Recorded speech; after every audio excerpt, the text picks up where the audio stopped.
Wow, ayun.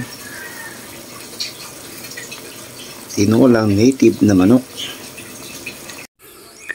Ayan, good morning. Kukuha tayo ng papaya. Ipang-sasawag natin dito sa ating lulutuing native na manok, no? Magluluto tayo ng tinola. Kukuha lang tayo ng isang pirasong papaya dito. Tapos lalagyan natin mamaya ng dahon ng sili. Tara mga kadayo, samahan niyo ako magluto. Ayan, oh, ang laking lemon, kita niyan. Malalaki ang lemon dito. Ayan. Diba? Ayan. Ayan bunga. Oh. Alalaki na mga lemon dito. At ito na nga.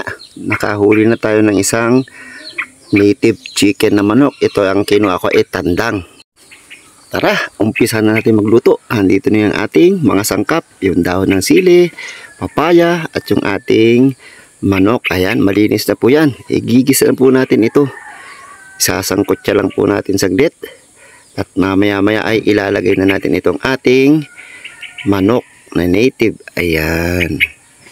Halu-haluin lang po natin saglit. At mamaya tatakpan po natin para manuot po yung lasa ng ating mga sangkap dito sa ating lulutuing tinolang manok. Ayan. At kumulo na nga. Maglalagay lang tayo ng tubig dito para mas lalong lumambot. Palalambutin lang po natin ito mga kadayo, ano?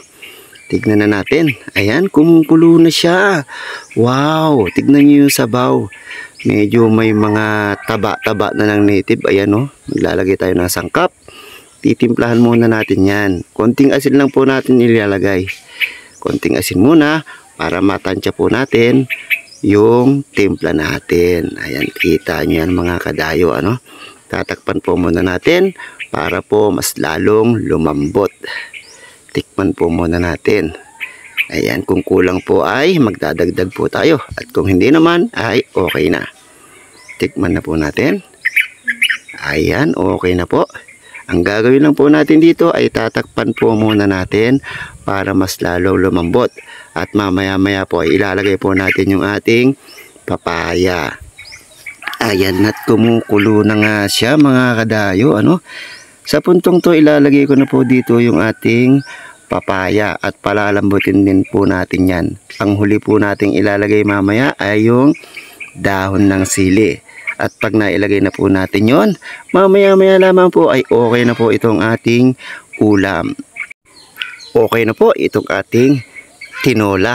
Ayan, ilalagay na lang po natin itong dahon ng sili. At mamaya-maya po lamang ay okay na po ito. Ayan, maraming salamat po sa inyong panonood mga kadayo, ano, at sana'y nagustuhan niyo po itong aking niluto. Ito po yung tinolang native chicken na manok. Kung makikita niyo mga kadayo, ano, ang gandang tignan. Ayan, dahil yung papayang ginamit po natin ay medyo pahinog na rin po siya. Yan po ang nagpaganda dito sa ating nilutong tinolang manok. Hanggang sa muling video po natin mga kadayo. Ingat po kayo palagi. God bless. Kain na po tayo.